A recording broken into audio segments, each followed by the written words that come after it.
So my name is Keisha Hutchins-Hurlinger, and I'm a professional singer-songwriter, and I'm also a music educator in the area, and I've been teaching for over 20 years.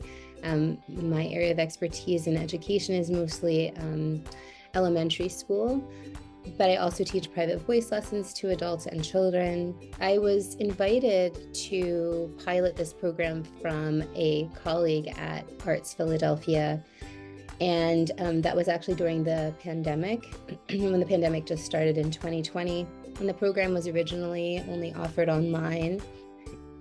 So I was one of a few artists to pilot the program, and it was just a really wonderful experience, and I had really not had experience teaching seniors, older adults in the past, really, except for in larger community event settings. And I actually didn't have experience working with those who are living with dementia or their care partners. So it was really all new terrain for me. And of course, I was offered lots of support and training beforehand, and that was really helpful. But the actual experience is really what taught me the most about working with this incredible population. So my name is MB Singley, and I am a musician and writer. I'm also a therapist, and I started with ARTZ Notes because of Keisha. She had told me about the program, and I thought it was really interesting because I've done music with people of all ages and in various settings, but this was the first time I would be working with dementia patients and their caregivers. And I thought that would be really interesting, especially because I like a lot of the music that older generations like. I know a lot of that music. And so, Keisha asked me to come on board, and I joined. Our programs are highly interactive, but there also is a performance element. So there's usually an element where we're engaging the participants in the music that we're making. So if we're singing, they're doing that. If there's instrument playing, we're asking them to participate either by using any way of making sound. So you can use your body for body percussion, you can use sounds, and we really try to be inclusive in the ways that we make music. So it's not just through speech and talking, it's not just through movement, it's all of the above.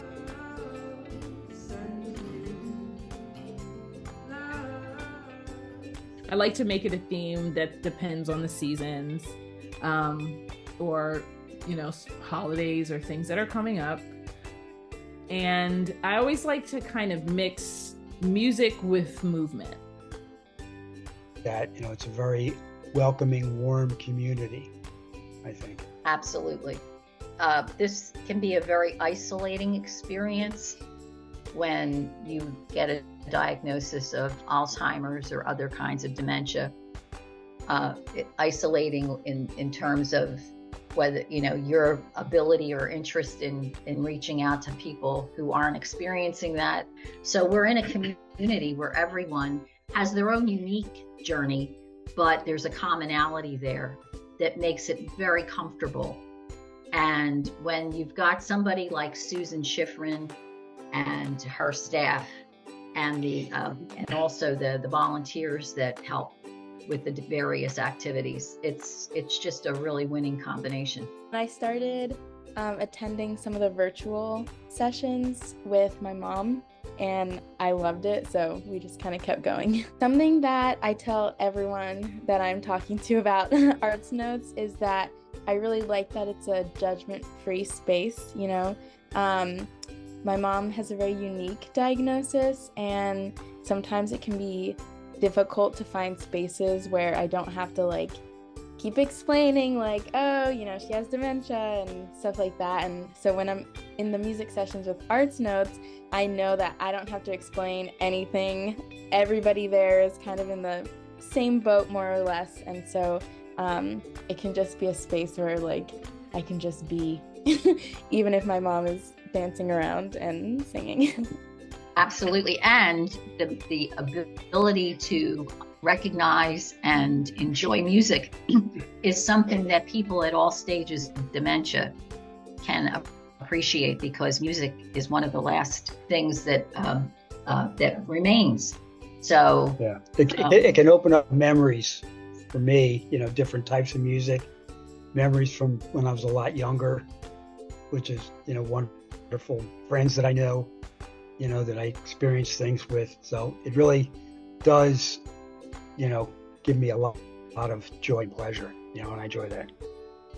We're looking for joy and connection and you bringing to the experience what you have. It's not just us up there being performers. That's a totally different experience, which is wonderful. And there definitely are elements of our workshops, which I call offerings, where I'll say, you know, I'd love to offer a song to you, to sing to you or perform for you. Of course, you're welcome to sing if you want. But that might be an opportunity to play scarves or to just listen because you have engaged for a while and you just want to listen to a song. There are those opportunities, but really what we're looking for is creating programming that is really for the participants and whatever they need. If that means repeating something, we want to do that again. Great, we'll do that again. Or we would like to extend that. What could we add? Maybe someone added a word or somebody said something else or they did a rhythm and I'm like, why don't we just riff off of that? Put the guitar down and we'll just make a whole rhythmic section to this song that I really didn't necessarily plan ahead of time. But what you plan for is an openness to the experience and to be open to be led by the participants. Like the ARTZ Notes sessions have kind of become like our thing. You know, I always look forward to them every month. I have them in my calendar like the moment we get the email. And I feel like it's like a fun bonding opportunity and just a place again for her to just be so free to like dance and to sing, which again it's not super easy to find spaces like that. I feel like it's a lot easier for people with children maybe to find, but it's a little bit more difficult when it's like an adult with special needs or a cognitive disability like dementia to find a space where they can really just be whoever they have become and whoever they are. Everyone should feel relaxed. Everyone should have moments of uplift and joy and connection. And so to me, you really want to make sure when people come in, they may be, you know, really feeling strongly like I got to get this right, but hopefully they feel they're able to relax and have fun. You're accepted, and we're all, you know, we're all one. I hate to say one happy family, but it's true. It's really true. We've made some good friends, and it's always good to see each other, you know, because depending on what stage your loved one is in, you may not have much time to socialize on a regular basis. So having the opportunities that ARTZ affords us gives us those chances to be together. You know, there's a lot of joy out there with people that you'll meet, things you'll get interested in. Don't keep your mind open, you know, look for opportunities. You know, there's a lot of stuff out there that you can enjoy and be involved in.